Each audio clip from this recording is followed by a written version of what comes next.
사랑의 아버지 하나님 감사합니다. 오늘도 제가 주님의 십자가 복음을 들고 이 자리에 섰습니다. 주님께서 제게 계시해 주신 그대로, 제게 가르쳐 주신 그대로 제가 전할 수 있도록 인도하여 주여 주시고, 또한 받는 자들도 주님께서 말씀하신 그대로 받아들일 수 있도록 받는 그들이나 전하는 저에게 모두 은혜를 내려 주시옵소서. 모든 말씀 우리 주 예수 그리스도 이름으로 기도드립니다. 아멘. 자, 그러면 첫째 슬라이드 보겠습니다. 첫째 슬라이드 이거 다 일어서 주시기 바랍니다. 본 말씀에 다 일어서 주세요. 본 말씀은 히브리서 2장 10에서 18절입니다. 그분 때문에 모든 것들이 있으며 그분을 통해 모든 것들이 있는 바로 그분께 많은 아들들을 영광으로 인도하기 위해 그들의 구원의 창시자를 고난을 통해 완전하게 하심이 정령 알맞도다. 그러므로 정령 거룩하게 하시는 분과 거룩하게 되는 이들 모두 한 분으로부터 나왔으니 그 이유 때문에 그들을 형제들이라 부르시기를 그분께서 수치스럽게 여기시지 않았으니 이르시기를 내가 당신의 이름을 내 형제들에게 공포하며 교회의 한 가운데에서 당신을 내가 찬송하리라. 또다시 내 자신이 그분께 맡기고 있으리니 또다시 보라 나 자신과 하나님께서 내게 주신 아이들이라. 아이들이 피와 살을 분담하고 있기 때문에 그분 자신 또한 같은 방식으로 그들에 참여하셨는데 사망을 통해 사망의 세력을 가진 자, 즉 마귀를 패하려 하심이니 이들 곧 삶 전체를 통해 사망의 두려움에 의해 노예 신분으로 애속되어 있는 자들마다 해방시키려 하심이라. 왜냐하면 정령 천사들을 그분께서 붙들려 하신 것이 아니라 아브라함의 씨를 그분께서 붙들려 하시기 때문이라.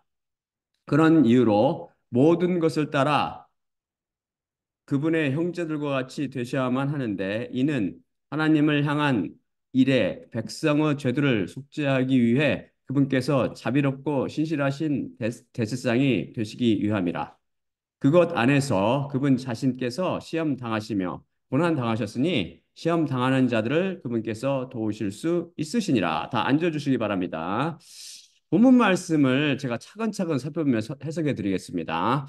기독교, 유대교, 불교, 힌두교, 회교, 도교 등 모든 종교의 특징은 초월적인 존재인 신이나 브라만 혹은 자이나 우주 등을 스스로 열심과 노력, 선행, 참선, 수양 등을 통해 경배하거나 그 초월적 존재와 하나가 되거나 조화되어 사는 것입니다. 초월적인 존재에 다가가는 방법은 그런 면에서 모든 종교는 하나로 통합니다. 그것을 성경적인 단어로 표현하면 행위가 됩니다. 인간 스스로 뭔가를 하여 초월자를 기쁘게 해주거나 그것과 하나 되거나 그것과 조화되어 사는 것이죠. 오직 믿음으로 와 오직 은혜로 그 말씀 원칙에 크게 벗어나 있습니다. 왜냐하면 모든 종교는 이 세상을 지배하는 인과응보의 법칙에 갇혀 있기 때문입니다. 율법의 법칙이죠. 하지만 우리 그리스도인들은 하나님으로부터 초월적인 하나님의 법인 은혜의 법을 따라 다스림을 받습니다. 이 은혜의 법은 순수이성이 도대체 이해할 수도 예측할 수도 없는 불규칙 바운드의 법이지요. 종교인들은 구원이나 해탈을 이루기 위해서 열심을 품고 끊임없이 수고와 노력을 해야 합니다. 너는 하나님이 될 수 있다. 너는 하나님이다. 바로 사탄의 거짓말이며 이것을 행위를 통해서 이루라고 속삭입니다. 그래서 이 모든 종교에서 구원이나 해탈이란 인간이 행위를 통해 스스로 이루어내는 것이며 초월적인 존재가 인간에게 다가가는 것이 아니라 인간이 바로 초월적인 존재를 향해 찾아가는 것입니다. 하지만 히브리서 본문 말씀은 그분 때문에 모든 것들이 있으며 그분을 통해 모든 것들이 있는 바로 그분께 많은 아들들 영광으로 인도하기 위해라며 반대의 것을 증언합니다. 이 말씀의 뜻이 이해되나요? 철학을 도구로 초월적인 하나님의 말씀을 이해하려 몸부림치는 종교인들의 가장 어려운 책이 뭔지 아세요? 그것이 무엇보다도 요한계시록입니다. 그래서 루터는 그냥 포기했잖아요, 여러분.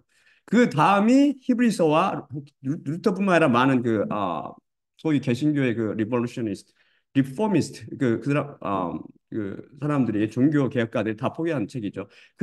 그 후도 마찬가지 지금 엉망진창이고 그 다음에 히브리서와 로마서 및 야고보서 등입니다. 다른 성경책들은 철학을 통해 해석할 수 있다고 생각하는데 그것 또한 다 착각입니다. 그들의 해석을 들어보면 알 수 있죠. 어쩜 그렇게 철저히 하나님의 고귀하신 생명 말씀을 변개하고 왜곡하며 혼잡해 하는지 알 수가 없습니다.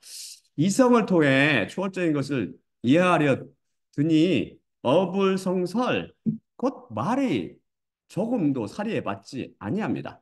마치 안드로메다 성운 중에 숨어 있는 한 별을 전혀 보지도 않고 이성을 통해 그것을 토양이 어떻고 공기가 어떻고 날씨가 어떻고 논하는 격입니다. 아니 이것보다 더 말이 안 되는 것은 그렇게 말이 안 되는 이유는 그래도 안드로메다 성운은 장차 인간의 과거 발전을 통해서 그 껍데기라도 감지될 가능성이 있을지 모르지만 하나님과 그분의 말씀들은 아예 인간의 이성과 감성, 명성이나 참선, 경험과 인식의 범위를 훌쩍 뛰어넘는 전혀 접근 불가의 세계에 존재하고 있기 때문입니다.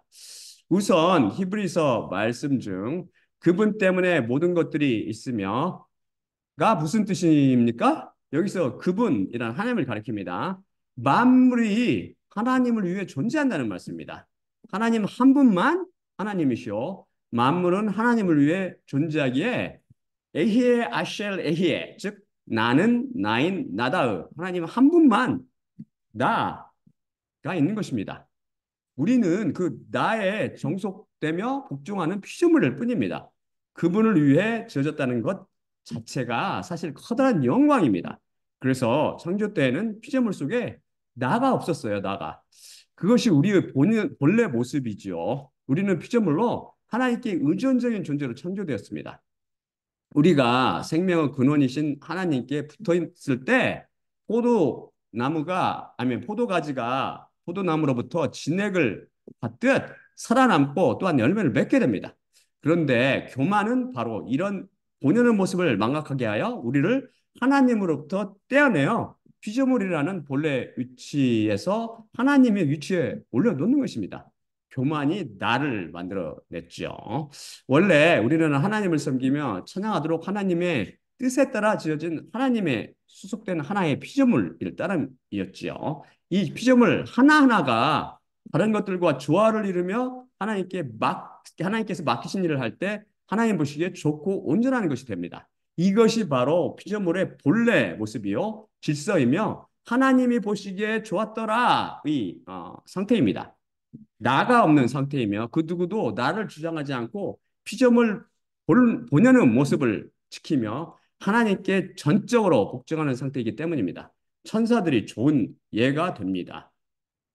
다른 예를 들어보겠습니다. 여기 집이라는 아름다운 건물이 있습니다. 이것은 많은 나무와 벽돌 및 여러 부속품으로 이루어져 있습니다. 각 나무 하나하나, 혹 벽돌 하나하나, 혹 부속품 하나하나에 나가 있습니까? 그냥 집이라는 건물을 이루는 나무나 벽돌이나 부속품 하나로서 존재합니다. 이럴 때 이 집은 아름답게 남아 있을 수 있습니다. 이것을 이루는 나무와 벽돌과 부속품들이 각각 독립된 개체로서 나를 주저가며 떨어져 나갈 때 이 집은 아름다운 건물로 서 있지 못하고 그냥 와르르 무너지게 되죠. 이런 피조물 본연의 자세를 버리고 하나님께 반역하며 나를 주저간 자가 바로 마귀 사탄입니다. 그래서 하나님과 비교했다고 홀로 나이신 분으로부터 떨어져 나가며 스스로를 나라고 불렀습니다. 그는 거기서 그치지 않고 천사들의 일부를 그 반역에 끌어들여 많은 나를 만들어냈습니다. 그는 한 걸음 더 나아가 하와를 속여서 인간이 하나님을 위해 존재하는 피조물이 아니라 하나님이 될 수 있으며 하나님이라고 속였습니다. 다음 슬라이드 볼까요? 창세기 3장 1에서 5절입니다. 창세기 3장 1에서 5절. 그런데 그 뱀이 여호와 하나님께서 만드신 들의 모든 생물 중 가장 슬기로웠더라. 그리고 그가 그 여자에게 말했는데 참으로 하나님께서 말씀하시기를 너희가 그 정원의 모든 나무로부터 먹지 말지니라고 하셨느냐? 그러자 여자가 뱀에게 말했으니 정원의 나무 열매로부터 우리가 먹을 것이나 동산 중에 있는 그 나무 열매로부터는 하나님께서 말씀하셨으니 너희가 죽지 않도록 그것으로부터 너희가 먹지 말 것이며 그것을 너희가 만지지 말 것이라. 그러자 뱀이 여자에게 말했으니 너희가 반드시 죽지 아니하리라. 하나님께서 너희가 그것으로부터 먹는 날에 너희 눈들이 열려 선과 악을 아시는 하나님과 같이 너희가 될 것을 하나님께서 아시기 때문이라. 여기서 제가 슬기롭다라고 번역한 히브리어는 아룸인데 이 단어를 모든 번역성들이 오역했습니다. 이 단어는 구약의 11구절, 11구절에서 11회, 11회에 등장하는데 잠언에서 주로 쓰입니다. 원어적 의미는 prudent나 clever로 슬기로운 혹은 영리한이라는 뜻입니다. crafty나 cunning, 곧 간교한이나 교활한이라는 뜻은 인간의 이성과 감성의 산물에서 나온 번역인 것 같으며 하나님께서 사탄을 묘사할 때 이 단어를 간교한이나 교활한이라는 의미로 사용하시지 않은 것으로 생각됩니다. 종교인들이 저 악한 마귀 사탄에 대해서 슬기롭다고 묘사해 말이 안 돼, 에라, 간교한으로 바꿔버리자라고 했다는 거 말이죠. 이 히브리어 아름을 구약의 헬라어 역법인 septuaginta 이제 잘 아시죠, 여러분?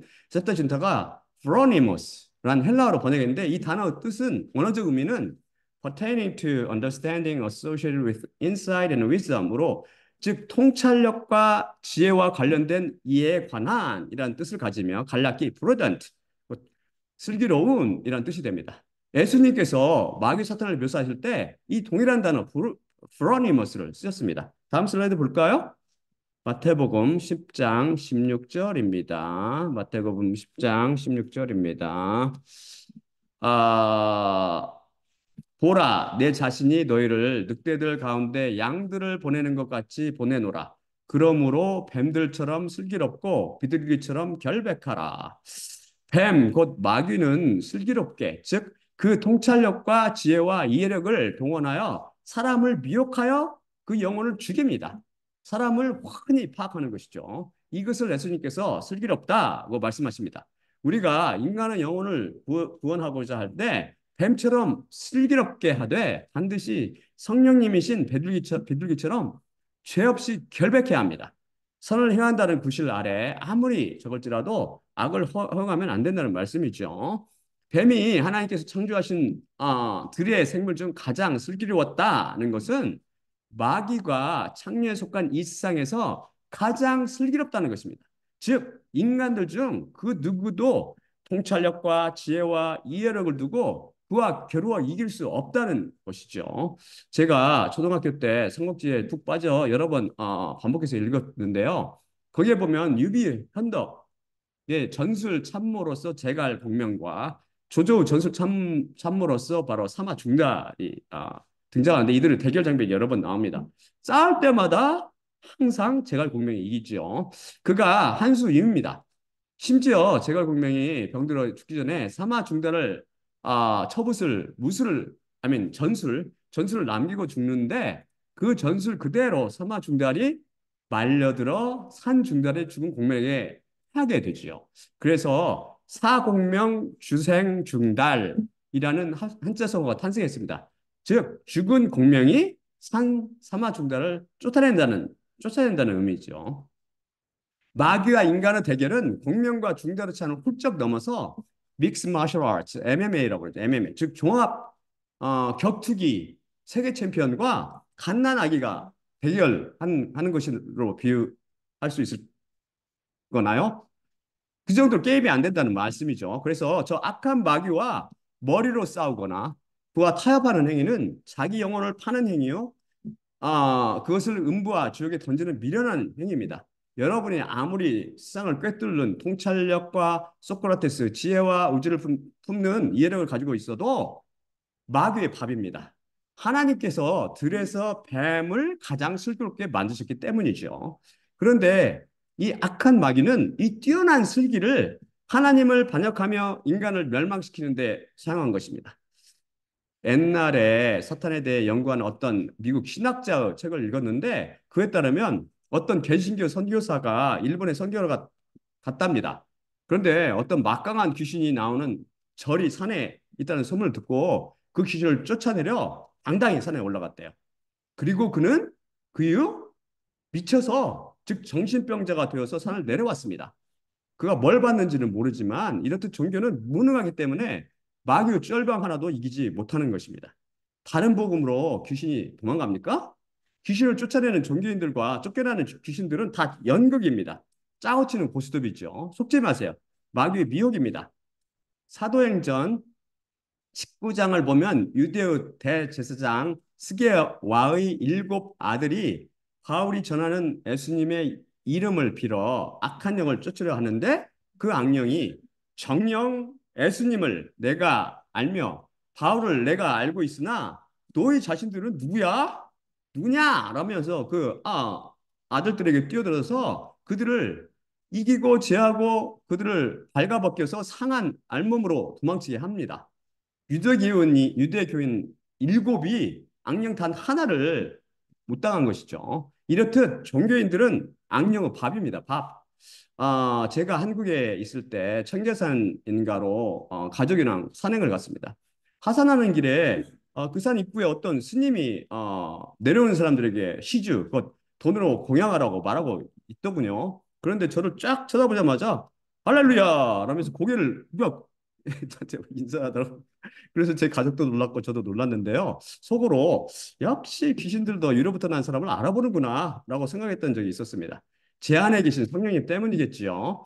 종교인들이 바로 마귀의 소가 그들의 노예 노릇을 하고 있습니다. 마귀가 소나기에 넣고 쥐락펴락 악한 짓을 일삼게 만들기 때문이죠. 그래서 하나님의 지혜를 우리가 필요로 하며 그분의 계시를 통해 이 마귀의 비밀과 거짓을 지금 제가 십자가 복음을 통해 폭로하고 있는 것입니다. 그런데도 불구하고 이를 알아듣는 사람들이 없지요. 뱀의 독이든 창녀의 포도주에 다 취했기 때문입니다. 그래서 인간을 비롯한 피조물들이 하나님을 위해 존재한다고 말하면 왜 우리가 신을 위해 존재해? 존재하는지도 모르는 신에게 종속되는 것은 싫어. 내가 우주에서 중심이며 내가 신이지. 라고 망발을 일삼습니다. 비록 말은 그렇게 하지 않을지 모르지만 행동은 그렇게 하고 있습니다. 그래서 우주 만물의 중심은 인간 자신이라는 인본주의가 마귀를 통해 만들어졌습니다. 지금 인본주의 신학이 기독교를 장악하고 있죠. 그 다음 그분을 통해 모든 것들이 있는 이라는 말씀은 쉽게 이해가 되지요. 하나님을 통해 모든 것들이 창조되었다는 것입니다. 다음에 바로 그분께 많은 아들들을 영광으로 인도하기 위해 그들의 구원의 창시자를 고난을 통해 완전하게 하심이 정령 알맞도다 라는 말씀은 구원이란 인간의 노력이나 수고, 참선이나 명상에 근거한 행위가 아니라 바로 구원의 창시자인 예수님을 통해 은혜로 주어짐을 증언해 줍니다. 구원의 창시자 곧 인간에게 구원을 주시는 예수님께서는 그분이 선택하신 하나님의 아들들을 자신의 형상으로 변화시키기 위해 즉 영광으로 인도하기 위해 고난 곧 매를 맞으시고 십자가에 못 박혀 돌아가셨습니다. 그리고 이 십자가를 통해 하나님의 자녀들을 단번에 완전히 영원히 거룩하게 만드셨습니다. 고난을 통해 그분이 완전해지신 것입니다. 이 말씀은 예수님께서 불완전하신 분이셨는데 고난을 통해 완전해지셨다는 뜻이 아닙니다. 노예의 형체를 입고 내려오신 예수님께서 이 땅에서 완전하게 되시는 길은 어떤 일을 통해서입니까? 아버지께 받은 사명을 완전하게 이루어내실 때 아닙니까? 그 사명을 완수하시는 것이 노예의 형체를 입고 내려오신 아들이 온전하게 되시는 길입니다. 그것이 무엇이죠?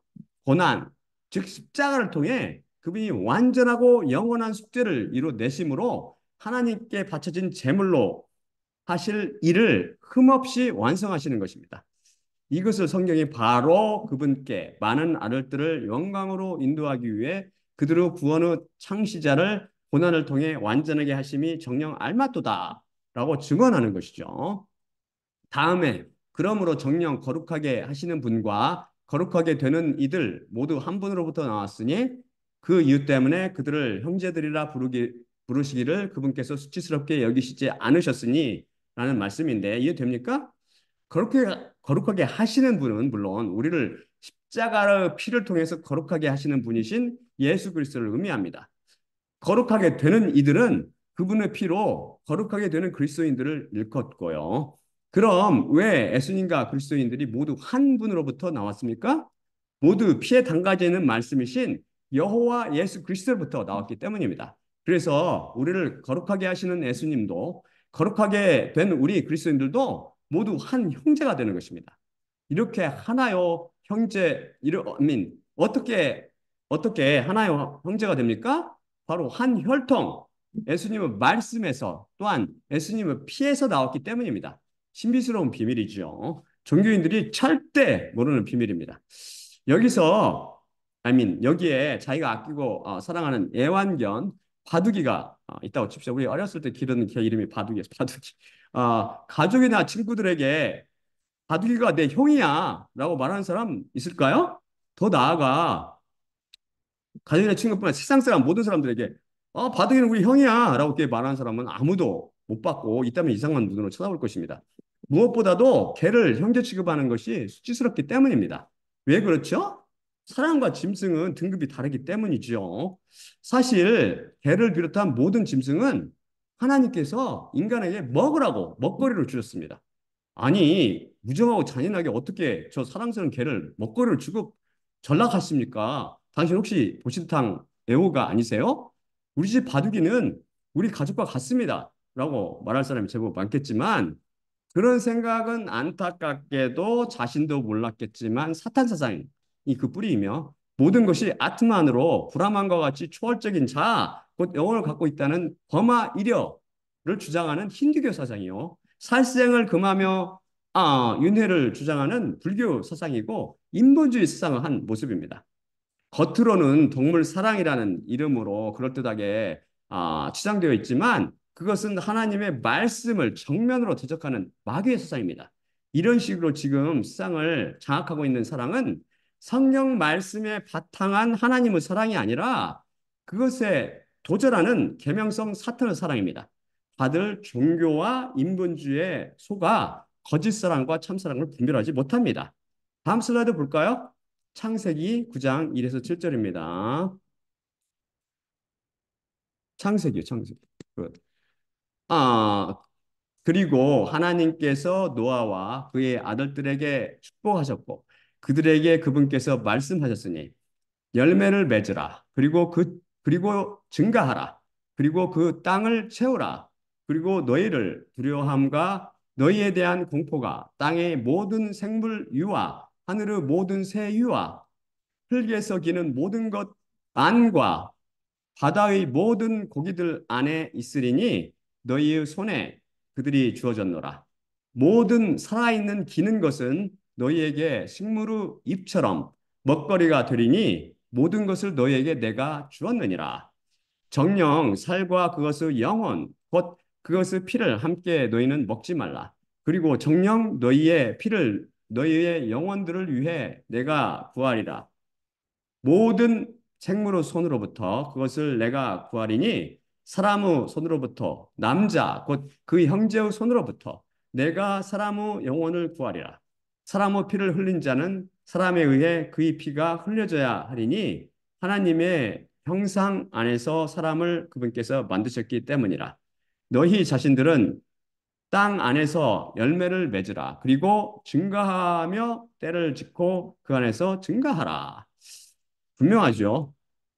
하나님께서 먹을 거를 주셨다. 먹을 것으로. 모든 살아있는 기는 것은 너희에게 식물의 잎처럼 먹거리가 되리니 모든 것을 너희에게 내가 주었느니라. 이게 하나님께서 분명히 말씀하시는데 사탄 마귀가 하나님께 대적하면서 아니야. 우리는 동물을 먹을 수가 없어. 살상하지 마. 이게 거짓말을 하는 거죠. 여기서 인간을 먹거리로 주신 모든 살아있는 기는 것이란 땅 위에서 살아 움직이는 모든 생물을 말합니다. 저 커다란 코끼리도 하나님 보시기에는 작은 기는 것에 불과합니다. 이 영원한 진리의 하나님 말씀을 동물 사랑이라는 명목하에 종교인을 비롯한 세상 사람들이 얼마나 훼손시키며 짓밟고 있습니까? 친구와 함께 보신탕을 한번 먹어본 적이 있지만 저는 개고기를 좋아하지 않습니다. 하지만 그것을 먹는 사람을 야만이라고 손가락질하지 않습니다. 인본주의에 찌든 서구에서는 개를 먹는 한국 사람을 야만인 취급하지요. 아, 그들은 하나님의 말씀을 전혀 이해하지 못하며 그 세상이 사탄 세상이라는 것도 모릅니다. 눈먼 종교 지도자들 때문이죠. 다 창녀 포도주에 취해 있기 때문입니다. 잠깐 얘가 옆으로 빗나갔는데 그렇게 먹거리로 하나님께서 지정해 주신 개를 형제라고 부르는 것은 정말 수치스러운 일입니다. 등급이 다르기 때문이죠. 하나님의 형상으로 창조된 인간과 먹거리인 개의 커다란 차이기 때문이다. 하지만 하나님 긍휼하시고 은혜가 풍성하신 하나님께서는 그들을 아들의 형상으로 장차 만드실 거라고요. 장차. 어쨌든 심지어 같은 인간인 우리 인간들은 같은 인간인 어디 거지 안진뱅이가 시장 바닥에 앉아 구걸하는 것을 보고 이 사람은 내 형제야라고 감히 말하는 사람이 있을까요? 인본주의자들도 그렇게 하지 않을 거예요. 사람들 앞에서 그렇게 위선적으로 행동할지 모르지만요. 사실 인간은 누구나 다 마찬가지입니다. 그렇게 하기가 부끄럽고 수치스럽기 때문입니다. 안진뱅이 거지와 사회, 경제 계급이 다르고 피도 섞이지 않은 연구 때문이죠. 연구이죠. 그런데 말씀 뭐라고 해요? 그 이유 때문에 그들을 형제들이라 부르시기를 그분께서 수치스럽게 여기시지 않았으니라고 증언합니다. 그 이유 때문에 하나님께서는 천지 차이보다 더 나는 천하고 더러운 벌레만 도 못한 인간을 형제라고 부르시기를 수치스럽게 여기시지 않는답니다. 그 이유가 뭐죠? 바로 다 한 분, 곧 피에 담가져 있는 말씀이신 여호와 예수 그리스도부터 나왔기 때문입니다. 그래서 여호와 예수 그리스도의 피를 통해서 창조주와 피조물이 다 한 형제가 되었습니다. 본질이 갖게 된 것이죠. 이 말씀이 진리이듯 우리 안에서 우리를 하나님의 자녀로 만들어주는 피에 담가져 있는 말씀인 믿음도 실체요 진리로 엄연히 살아 있습니다. 그래서 말씀이 증언하길 이르시기를 내가 당신의 이름을 내 형제들에게 공포하며 교회의 한 가운데에서 당신을 내가 찬송하리라.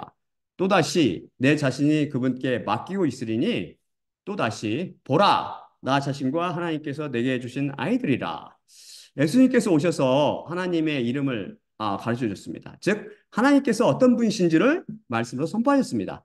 그래서 그 피에다 가진 말씀으로 적혀진 시편을 통해 하나님을 찬송하셨으며 교회를 세우시고 그 머리가 되셨으며 그 말씀 곧 피에 담가지는 말씀으로 하나님께서 주신 자들을 위로부터 나게 하셨습니다. 당신 자신을 피로 낳으신 것입니다. 그래서 교회의 몸을 이루게 하셨습니다. 여기서 모두 우리의 주님이신 예수님께서는 하나님께 맡기고 계셨습니다. 이것이 우리에게 믿음이란 무엇인지를 가르쳐 줍니다. 믿음의 뜻도 모르는 종교인들의 특징은 믿음을 잘못 배워서 하나님께 전혀 맡기지 못한다는 그런 안타까운 일입니다. 그 결과 불안과 근심, 걱정이 끊이지 않지요. 피해 당가져 있는 말씀이 그 속에 살아있지 않기 때문입니다. 하나님을 뽐으로 믿는 것이죠. 참 안타깝습니다. 세상에 창조주 하나님을 형제라고 부르는 종교가 도대체 어디 있단 말입니까? 기독교라고요? 기독교라는 종교는 예수님 피가 없는 죽은 종교입니다. 그들은 다 믿음의 정의도 은혜의 뜻도 모릅니다. 거기에는 인간의 이성과 감성만 있고 철학에 바탕한 신학 이론만 무성할 뿐이지 거기에는 하나님과 그분의 말씀 등 초월적인 세계를 이해하는 예수 그리스도 계시가 없어서 믿음이 무엇인지 은혜가 무엇인지 전혀 모릅니다. 거기에는 십자가 복음인 예수님의 피에 담가져 있는 믿음이 없기 때문이죠. 피가 없는 믿음이 어찌 참 믿음이며 피가 없는 은혜가 어찌 참 은혜가 될 수 있습니까? 믿음과 은혜라는 탈만 썼지 죽은 믿음이여 무기력한 은혜입니다. 사람을 살리지도 못하고 걷고 뛰며 일하게 만들지 못합니다. 다음 구절은 아이들이 피와 살을 분담하고 있기 때문에 그분 자신 또한 같은 방식으로 그들의 참여하셨는데 사망을 통해 사망의 세력을 가진 자, 즉 마귀를 패하려 하심이니 이들 곧 삶 전체를 통해 사망의 두려움에 의해 노예 신분으로 예속되어 있는 자들마다 해방시키려 하심이라고 증언합니다. 여기서 아이들이란 하나님의 아이들, 즉 곧 자녀를 가리킵니다. 피와 살을 가진 존재만 죽기에 예수님께서는 죽으시기 위해 피와 살을 입고 이 땅에 오셨던 것입니다. 그리고 십자가 위에서 죽으셨죠. 그럼 사명이겠습니까? 아니면 생명의 왕이신 메시아에서 이기셨습니까? 절대 죽으실 수 없는 생명 자체이신 분이시기에 죽음이 예수님을 가둬놓지 못했으며 그분은 사망 권세를 이기시고 부활하셨습니다. 짓밟아 버리신 거죠.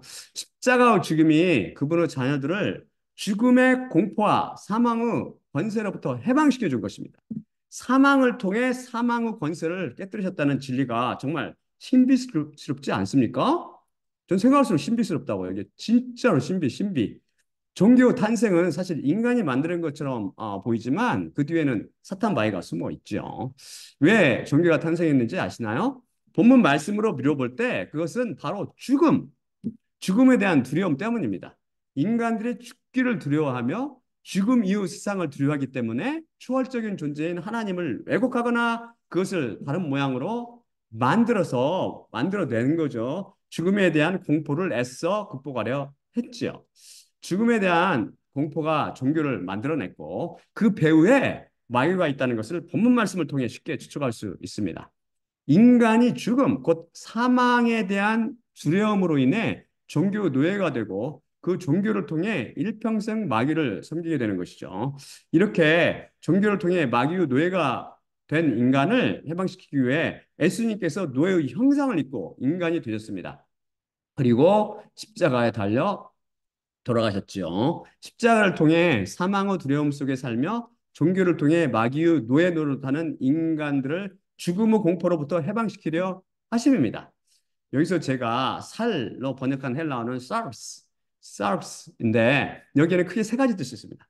첫째가 사람이나 동물의 뼈를 덮고 있는 그 물질로서 flesh, 살이라는 뜻이고 둘째가 기능하는 실체로서 육체, 그 physical body, 즉 육체 혹은 육신이라는 뜻이며 셋째로 육체가 있는 생명체로 human being, 그 사람이라는 뜻입니다. 또한 육신을 입고 있는 동물 등의 living being, 곧 생물을 일컫기도 합니다. 여기서 피와 살을 한마디로 하면 무엇이 되는지 아나요? 그것은 바로 육신입니다. 육체는 이제 생물학적인 말이고 육신은 성경적인 단어죠. 똑같아요. sarx의 첫째 의미와 둘째 의미가 각각 달리 쓰이는 것이죠. 세 가지 뜻이 있다고 그랬잖아요. 여기서 알 수 있는 진리는 두 가지입니다. 첫째, 종교 뒤에는 마귀가 숨어 있다는 것입니다. 사실 종교인들은 스스로 하나님이나 하느님, 알라, 신 혹은 어떤 초월적인 존재를 섬기고 있다고 생각하는데 사실 그들은 사탄을 섬기고 있다는 말씀이죠. 그래서 사실 사교 예배당을 불당이라고 불러도 별 무리가 없을 것입니다. 모든 종교는 하나로 통하기 때문입니다. 사실 전 어떤 종교도 폄하할 생각이 없고 사실을 사실대로 말씀드리는 것뿐입니다. 다음 슬라이드 볼까요? 요한계시록 2장 8에서 11절입니다. 요한계시록 2장 8에서 11절입니다. 또 서머나 교회 안에 있는 천사에게 글을 써라. 처음이며 마지막인 이가 이렇게 이르는데 그분은 죽었다가 살아났노라. 내가 내 환난과 가난을 아는데 너는 오히려 부여하며 또한 스스로 유대인들이라 이르나 그렇지 않으며 오히려 사탄의 회당인 자들로부터 오는 하나님의 모독도 아노라. 너희가 곧 겪을 그 무엇도 두려워하지 말라. 보라, 마귀가 너희 중에서 며칠 시험하기 위해 곧 옥에 던져 넣으려 하는데 너희가 11호 환난을 갖게 되리라. 죽을 때까지 맡겨라. 그리하면 내가 너희에게 생명의 면류관을 주리라. 귀를 가진 자는 성령님께서 교회들에게 하시는 것을 들으라. 이기는 자는 둘째 사망에 의한 해를 결코 받지 아니하리라. 여기서 2장 9절 후반절은 또한 스스로 유대인들이라 이르나 그렇지 않으며 오히려 사탄의 회당인 자들로부터 오는 하나님 모독도 안 오라 증언합니다. 스스로 유대인들이라고 이르지만 그렇지 않은 자들이 누구입니까? 바로 바리새인들을 비롯한 유대교에 속한 종교인들이죠. 다음 슬라이드 볼까요? 로마서 9장 6에서 8절입니다. 로마서 9장 6장 8. 보통 성경 읽지 마세요. 전혀 제 해석하고 다릅니다. 설교하고 오역투성이라고 그랬잖아요. 그러나 하나님은 말씀이 폐하진 것 같지 않도다. 왜냐하면 이스라엘에게서 난 모든 자들 이들이 다 이스라엘이 아니고 아브라함의 씨라고 다 그의 자녀가 아니며 이삭으로부터 난 자만이 내 씨라 불리리라 하셨기 때문이니 즉 육신의 자녀들 이들이 하나님의 자녀가 아니요 오직 약속의 자녀가 씨로 여겨지느니라. 여기서 보듯 하나님 앞에서는 육신의 혈통을 통해 난 것이 중요한 것이 아니라 약속을 통해 난 것이 중요합니다. 쉽게 말해 혈통으로 유대인이라는 사실이 하나님 앞에서는 하나도 중요하지 않다는 것입니다. 그래서 서문화교를 향해 유대인들 곧 유대교도인들이 여호와 예수 그리스도를 모독했는데 그들이 혈통이 유대인인 것을 자랑하며 스스로 유대인이라 떠벌렸지만 사실상 그들 종교인들은 하나님을 섬기고 있었던 것이 아니라 죽음이 두려워서 여호와 하나님을 여호와라 불리는 송아지로 바꿔놓고 그것을 섬기고 있었던 것입니다. 그 행위는 하나님 보시기에 사탄 숭배 행위였던 것이죠. 그래서 종교 집단, 곧 유대교도들의 회당을 사탄의 회당이라고 부르셨습니다. 사탄의 회당은 모든 종교의 모임을 비유합니다. 비단 유대교에 국한되지 않습니다. 이 유대교인들뿐 아니라 모든 종교인들이 섬기는 대상은 스스로는 하나님이나 하느님, 알라, 혹 신이나 천지신명, 혹 브라만이나 어떤 초월적인 존재라고 부를지 모르지만 하나님 보시기에는 사탄이라는 것입니다. 그래서 최후 심판 때 예수님께로부터 너희를 내가 결코 알지 못했으니 나로부터 떠나라 불법을 행하는 자들아 라는 불효령을 듣게 되는 것이죠. 요한계시록 말씀에서 제가 죽을 때까지 맡겨라 라고 번역한 요한계시록 2장 10절의 헬라어 원문은 기누 피스토스 아크리스 타나투로 축자적으로 번역하면 죽음의 때까지 맡기게 되어라 이며 이것은 제가 번역했듯이 죽을 때까지 맡겨라가 됩니다. 그런데 이 구절을 한글 성경들은 죽도록 충성하라 혹은 죽기까지 충성하라로 오역했고 영어 성경들은 대부분 be thou faithful unto death 혹은 be faithful even to the point of death 나 이와 비슷하게 죽을 때까지 혹은 죽는 순간까지 너는 신실하라고 번역했습니다. 분명한 오역이지요. 종교를 통한 구원의 핵심인 오직 행위로 그 사상이 강하게 들어간 번역입니다. 이들의 번역은 지극히 율법주의적이고 행위신앙적인 것입니다. 믿음이 무엇인지를 모르기 때문에 나오는 당연한 오역이죠. 이것의 원문의 뜻은 죽음이 내 앞에 찾아와도 두려워 말고 신실한 하나님이 내게 맡겨라 라는 뜻이죠. 오직 믿음으로 원칙에 부합한 말씀이죠. 여러분은 어떤 것이 올바른 번역이라고 생각하십니까? 우리는 그저 죽는 순간까지도 하나님께 맡기게만 하면 됩니다. 그것을 믿음이라고 부릅니다. 다니엘의 믿음의 새 친구인 사드락과 메삭과 아벤느고가 한 것이 바로 이것 아닙니까? 그들은 느부갓네살 왕의 공갈이나 협박에 굴복하지 않고 눈에 보이는 인간보다 눈에 보이지 않으시는 하나님을 더 두려워하며 신뢰하고 그분께 자기 목숨까지 맡겼습니다. 결과는 영생이었죠. 제 109강에서 배웠듯이 피스티스의 첫째 뜻은 신실이나 그것의 형사인 피스토스, 즉 신실한 이란 표현은 하나님께 국한하여 쓰는 데만에 이것의 둘째 뜻인 믿음과 그것의 형용사 피스토스, 즉 맡기는 혹은 믿는 혹은 신뢰하는 이란 단어는 인간에게만 국한하여 쓴다는 점을 잊지 마시기 바랍니다. 완전한 인간으로 오신 아들에게도 이 단어가 맡기는으로. 약간 우리 배웠잖아요, 아까. 쓰입니다. 말씀은 계속해서 왜냐하면 정령 천사들을 그분께서 붙들려 하시는 것이 아니라 아브라함의 씨를 그분께서 붙들려 하시기 때문이라. 그런 이유로 모든 것을 따라 그분의 형제들과 같이 되셔야만 하는데 이는 하나님을 향한 일에 백성의 죄들을 속죄하기 위해 그분께서 자비롭고 신실하신 대제사장이 되시기 위함이라. 그것 안에서 그분 자신께서 시험 당하시며 고난 당하셨으니 시험 당하는 자들을 그분께서 도우실 수 있으시니라고 증언합니다. 창조주신 예수님께서 피와 살, 곧 육신을 입으시고 뇌의 형체로 내려오신 것은 피와 살이 없어 영원히 없는 천사를 붙들려 하심이 아니라 피와 살을 가진 아브라함의 씨를 붙들려 하시기 때문입니다. 그렇게 하시기 위해 모든 면에서 그분께서 형제, 곧 아브라함의 씨와 같이 되셔야만 하셨습니다. 아브라함의 씨를 붙들기 위해서는 왜 모든 것을 따라 형제인 인간같이 되셔야 하셨나요? 이미 제 11강 새언약편에서 배웠듯이 성막에서 이루어진 짐승의 피를 흘리는 제사는 하늘나라 제사의 모형과 그림자입니다.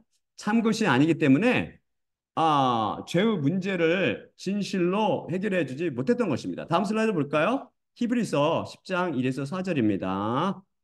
다음 슬라이드 보여주세요. 율법은 임박한 좋은 것들의 그림자를 가지고 있고 그 일들의 형상 자체를 가지고 있지 않기 때문에 해마다 그들이 끊이지 않고 가져오는 같은 희생 제물들에 의해서는 결코 가까이 오는 자들을 완전하게 할 수 없나니 그렇지 않다면 경배하는 자들이 단번에 깨끗하게 되어 제대로 양심을 더 이상 받지 않기 때문에 가져오는 것들이 그치지 않았겠느냐. 하지만 그것들 안에는 해마다 죄들을 생각나게 함이 있으니 스스와 순념서 피가 죄들을 없애주지 못하느니라.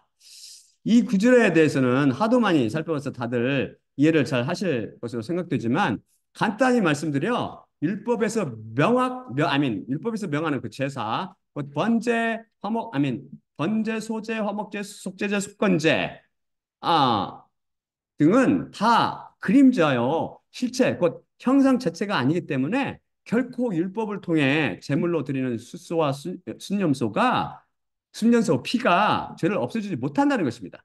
그럼 실체, 곧 형상이 무엇이죠? 그것은 바로 흠없고 점없는 제물이신 예수 그리스도이십니다. 짐승의 제사가 참으로 죄를 없애주지 못하므로 따라서 죄가 그대로 남아있고 따라서 그 죄에 대한 죄책감도 지속됩니다. 그래서 죄에 대한 죄책감을 가지고 사는 사람들은 아직도 짐승의 제사를 드리고 있는 셈이지요. 계속 죄를 저지르며 회개를 되풀이해야 합니다. 그 안에 그대로 있는 죄가 죄책감을 자각하기 때문이지요. 왜 짐승 제사가 죄를 없애주지 못합니까? 죄값을 치르기 위해서는 그 죄를 지은 인간의 영혼이 죽어서, 즉 지옥에 들어가서 그 값을 치러야 하는데, 만일 이런 영혼이 지은 죄값을 대신 치르기 위해서는 짐승은 영혼이 아닌 인간의 영혼이 필요합니다. 인간의 피 속에 영혼이 들어있으므로 인간의 피를 흘려 그 안에는 영혼으로 죄를 지은 다른 인간의 영혼의 삭을 치러야 합니다. 짐승의 피는 이 일을 못하는 것이죠. 인간이 아니기 때문이죠. 인간과 등급이 다릅니다. 결국 짐승의 피가 해결하지 못하는 이 모든 인간들이 연루된 죄의 문제를 해결하기 위해서는 누군가 우리 죄인들을 대신해서 죄값을 치러줘야 합니다. 그러기 위해 첫째, 그는 우리와 똑같은 인간이어야 합니다. 짐승이 아닌 인간만이 다른 인간들로 죄값을 치를 수 있기 때문입니다. 둘째로 그는 죄가 없어야 합니다.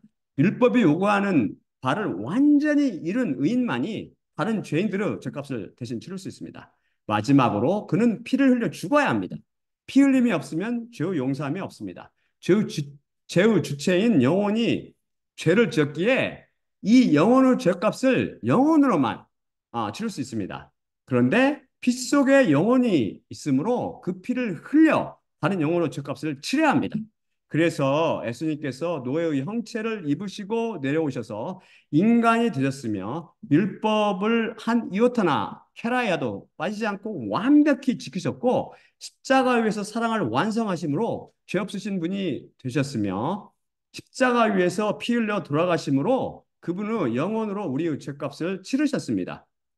그래서 예수님께서는 우리처럼 인간이 되셨으며 우리처럼 시험 당하셨고 고난 당하셨으니 자배롭고 신실하신 대지상으로서 죄를 지으며 시험 받고 고난 속에 아파하는 인간들을 도우실 수 있는 것입니다. 성경은 그것 안에 그분 자신께서 시험 당하시며 고난 당하셨으니라고 증언합니다. 여기서 그것 안이 무엇일까요? 이것을 헬라어 원문은 엔호로서 엔이란 곧 뭐뭇을 안에라는 뜻을 갖는 전치사이고 그 다음에 호라는 것은 단수 역격 관계대명사 있죠. 이게 두 개로 구성되어 있습니다. 예수님께서는 어디 안에서 시험 당하시며 고난 당하셨죠? 인간의 형체를 입고 계셨으니 그것은 바로 육신이 될 것입니다. 근데 육신, sarx라는 단어는 여성입니다. 여성. 중성이 아닙니다. 이 sarx라는 단어의 중성 형태가 뭐라고 우리가 배웠죠? 이미 배웠죠. 그것은 바로 중성인 소마입니다. 예수님께서는 바로 우리처럼 육신 안에 계셨지만 죄가 없으신 몸 안에 계셨던 것입니다. 죄 없으신 완전한 인간이셨던 것이죠. 그래서 아브라함의 시인 우리 그리스도인들에게 대제사장이 되셔서 속죄해 주시며 시험 당하는 자들을 도우실 수 있었던 것입니다. 예수님께서는 십자가와 부활을 통해 우리를 사망 권세로부터 해방시켰을 뿐 아니라 종교로부터 곧 사망의 세력을 가진 사탄의 권세로부터 영원히 해방시키셨습니다. 그래서 우리 그리스도인들은 이제 종교인이 아닙니다. 저도 전에 종교인이었는데 특히 개신교인이었으나 하나님께서는 저를 그 종교로부터 구원해 주셨습니다. 이것이 제게 임한 십자가의 아, 역사 중 하나입니다. 여러분, 제 십자가 범을 통해 선포되는 말씀을 심각하게 받아들이시고 사탄의 멍에인 종교로부터 탈출하여 나오기 바랍니다. 그래서 십자가 앞으로 당당히 나오세요. 머리를 숙이고 나오십시오. 그럼 마지막으로 고린도서 11장 23, 26절을 읽고 마치겠습니다. 아, 내가 너희에게 전한 것은 주님께 받은 것이니 곧 주 예수님께서 잡히시던 밤에 떡을 취하시고 감사하신 후 떼어 이르시되 이것은 너희를 위하는 내 몸이니 이것을 행하여 나를 기억하라 하시니라. 식후에 또한 그와 같이 잔을 취하시고 이르시되 이 잔은 내 피로 세운 새 언약이니 이것을 행하여 마실 때마다 나를 기억하라 하시니라. 그러므로 너희가 이 떡을 먹으며 이 잔을 마실 때마다 주님의 죽으심을 그분이 오실 때까지 전파할지니라. 예수님의 몸과 피로 상징되는 떡을 떼며 잔을 마실 때마다 십자가에서 흘리신 그분의 피를 통해 우리를 죽음의 공포로부터 해방시켜 종교로부터 구원하시는 예수님만 바라봅시다. 또한 나의 십자가를 기억하고 내가 다시 올 때까지를 전파라고 말씀하신 예수님과 그분의 죽으심을 기억하고 전하며 종교로부터 또한 다른 복음으로부터 과감히 도망쳐 나와 십자가 복음을 통해 아브라함의 씨로 살게 되기를 기도드립니다. 자, 그러면 제가 기도하고 마치겠습니다. 제가 기도하고 마치겠습니다. 사랑의 아버지 하나님 감사합니다. 오늘 말씀을 통해서 우리 예수 그리스도께서 우리를 사망의 세력을 잡은 자, 그 죽음이 무서워서 우리 인간들이 종교를 만들었는데 주님께서 우리와 같이 피와 살을 입으시고 육신을 입으시고 몸을 입으시고 인간이 되셔서 피를 흘리사 영혼의 죄값을 치르심으로 우리를 죄로부터 해방시켰을 뿐만 아니라 죽음의 두려움, 사망의 두려움, 사망의 세력을 짓밟으심으로 사망으로부터 해방시켰고 또한 종교로부터 해방시켰으며 마귀의 권세로부터 해방시켰습니다. 이러한 하나님, 우리 이러한 놀라운 십자가 복음을 우리가 받아들임으로써 하나님의 자녀가 되게 이 복음을 알지 못하는 자들에게 그 귀를 열어 주시옵소서. 모든 말씀 우리 주 예수 그리스도 이름으로 감사하며 기도드리옵나이다. 아멘. 자.